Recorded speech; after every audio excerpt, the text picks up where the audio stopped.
Here's a story about a son who saved his mother from a cult. Pay attention, because this is going to end up in national news soon, and there will be lawsuits. Because the cult? Scientology. The very cult I was raised in, and I worry about my mother, who is still in. So please join me for a wild ride here that involves Scientology. Did I mention financial crimes, fraud, and that pesky word that keeps coming up, peonage, otherwise known as slave debt? It's where you keep having to pay to work, but then you're not making enough money, so you're going into debt to continue working. It's literally illegal.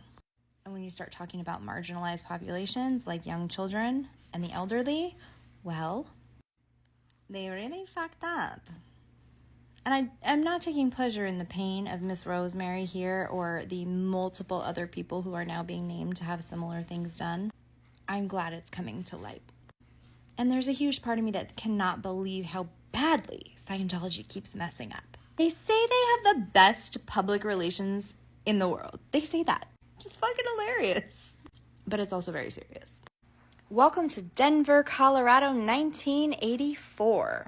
Rosemary joined staff at the local Church of Scientology. She tried to maintain her job with AT&T during this time as well, but when she underwent a divorce 3 years later, she decided to go full Scientology to the max. She signed her billion-year contract to join the Sea organization, which is like Scientology's clergy. You live there, you work there. She moved to Los Angeles in order to start her life as a Sea Org member.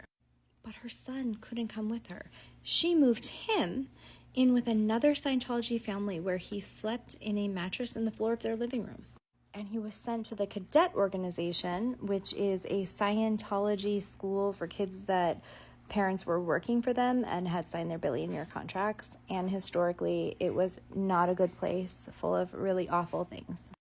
After Rosemary completed her boot camp, essentially, she found out she wasn't actually eligible to do the job she had signed up for, so they pushed her off to something else.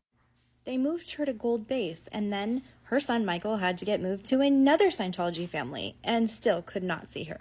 She was only allowed to see Michael on Sunday mornings, and even then she had to travel a long way to get there. Goes on to say that during her 9 years here, she experienced SA, and when the church found out about it, they punished her instead of the person that did it. In 2003, her son ended up escaping because he had gotten married and his wife had a forced termination of pregnancy. He was declared a suppressive person, so called him a total POS, basically. And he couldn't talk to his mother. But he didn't speak out because he didn't want to somehow get her in trouble.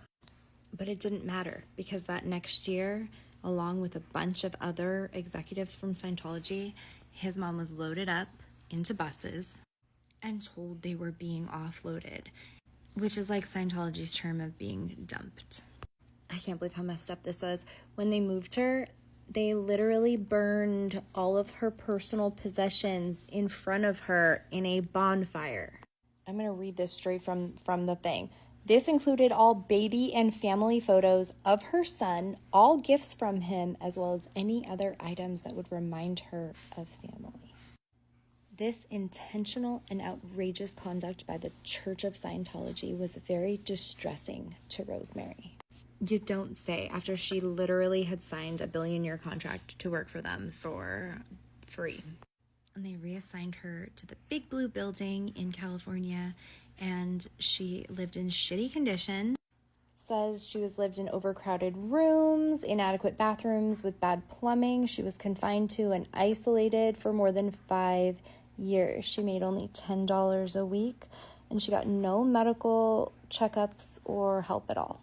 Rosemary had already complained at times of having chest pain and numbness in her arms, but nothing was done. She was still required to do constant manual labor throughout the day without effective protection gear. She was exposed to dust, paint fumes, and solvents, as well as asbestos. She is not the only person who's come out of Scientology saying that they were told to handle asbestos with their bare hands. On top of this, She was enduring 5 hours a day on this thing called the E-meter and basically undergoing interrogation.